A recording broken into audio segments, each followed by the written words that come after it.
थाना के न्यामतपुर फाड़ी अंतर्गत रहमानपाड़ा में शुक्रवार की देर संध्या आसनसोल नगर निगम के शिक्षक जावेद बारिक को अपराधियों ने गोली मार दी। स्थानीय लोगों ने पुलिस की सहायता से घायल अवस्था में उन्हें आसनसोल जिला अस्पताल ले गए, जहां चिकित्सकों ने उन्हें मृत घोषित कर दिया है। जानकारी के अनुसार 2 मोटरसाइकिल सवार अपराधी पहले से घात लगाए हुए थे। जब जावेद बारिक वहां से गुजरे तो उसके सर पर गोली मार दी गई और मौके पर फरार हो गए। घटना की सूचना पाकर कुल्टी थाना प्रभारी और न्यामतपुर फाड़ी प्रभारी पुलिस बल के साथ पहुंच गई है और तफ्तीश में जुट गई है। पुलिस के आसपास की सीसीटीवी फुटेज खंगालने में जुट गई है। पुलिस का दावा है कि जल्द ही अपराधियों को पकड़ लिया जाएगा। आपको बता दें कि रहमानपाड़ा जीटी रोड से सटा हुआ एक रिहायशी इलाका है, जहां देर शाम तक चहल पहल रहती है। ऐसे में खुले आम अपराधियों द्वारा एक व्यक्ति को गोली मार देना पुलिस प्रशासन की नाकामी को दर्शाता है। वहीं इस घटना से आसपास के लोगों में भय और आक्रोश फैल गए हैं। इस घटना की एक सीसीटीवी फुटेज वायरल हो रही है, जिसमें अपराधियों द्वारा हत्या की घटना रिकॉर्ड हो गई है। फायरिंग করেছে ফার্দার যা ঘটনা ঘটে আপনি পরে জানাচ্ছেন। ওনাকে হসপিটালাইজড করা হয়েছে আপাতত, দেখা যাক ওদের চিহ্নিত করা গেছে। এবং এটা তদন্ত সাপেক্ষ বিষয় এখন বলা যাচ্ছে না, বলবো ঠিক। একটা সিসিটিভি ফুটেজ ভাইরাল হয়েছে, দেখছি আমরা, দেখে বলছি, আমরা দেখি তারপর বলছি। না দেখে এখন জাবেদের অবস্থা কি আছে? হসপিটালে ভর্তি আছে আপাতত, এখনো জানি না, আমরা খোঁজ খবর নিচ্ছি, তারপর বলছি। ঠিক আছে, থ্যাংক ইউ। এখন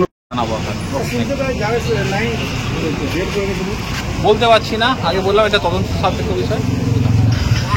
ফোন করলো কি পাড়াতে গুলি চলে গেছে, তাড়াতাড়ি আমরা সবাই দৌড়ে এসেছি।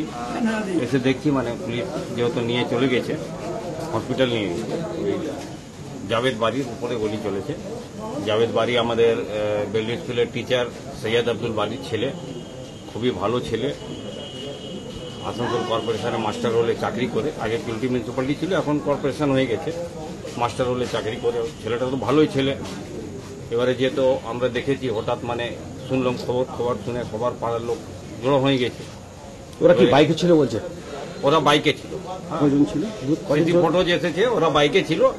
অন্ধকার ছিল, যে জায়গাটাতে শুট করেছে সে জায়গা অন্ধকার ছিল। অন্ধকার মানে লাভ নিয়েছে, লাভ নিয়ে গুলি মেরেছে ওইখানে। যদি এইদিকে থাকতো লাইটে তাহলে কিছু আর দেখা যেত, মানে গাড়ির নম্বর ফম্বর এসব পাওয়া যেত, কিন্তু গাড়ির নম্বরটা আমরা দেখতে পাচ্ছি না। এবারে পুলিশ নিশ্চয়ই মানে বার করবে।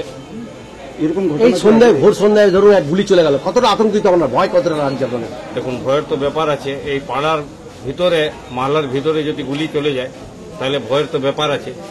কিন্তু আমাদের পুরো আশা আছে, পুলিশ নিজের কাজ করছে, যত তাড়াতাড়ি হয় পুলিশ অ্যারেস্ট করবে। কারণে এটা কারণ তো কিছু বলতে পারছি না, যেহেতু ছেলেটা তো খুবই ভালো ছেলে, সরল ছেলে, ওইরকম কোনো লেনা দেনা বা কোনো বড় ধার কর্জা এসব কিছু ছিল না, নর্মাল লাইফ। কারণ বলা যাচ্ছে না এখন, কারণ তো আমরা বলতে পারবো না কি ব্যাপার ছিল। আমরা এতটা জানি ছেলে ভালো, ভালো ছেলে আছে, সরল ছেলে আছে, সবাই লাইক করে, সবারই সঙ্গে ভালোবাসা আছে। কোনোদিন কাউরির সঙ্গে লড়াই ঝগড়া করতে দেখি। পুলিশ এসেছিল? পুলিশ এসেছে, পুলিশ দেখে গেছে, পুলিশ বললো, আশ্বাসন দিয়েছে কি যত তাড়াতাড়ি আমরা এরেস্ট। আপনার কি চাইছেন? ওরা কজন ছিল? ওরা 2 জন ছিল, একজন সাদা শার্ট পরে আছে আর একজন টি শার্ট পরে আছে। 2 জন ছিল, ওরা রুমাল বেঁধেছে, তারপরে শুট করেছে। যেহেতু আমরা সিসিটিভি ফুটেজে আপনারা কিছু দেখতে পেয়েছেন? ওইটা সিসি ফুটেজ দেখেই আমি বলছি। আপনার নাম? আমার নাম Mir Hatim, XMIC Asansol municipal corporation, district general secretary, Trinamool Congress.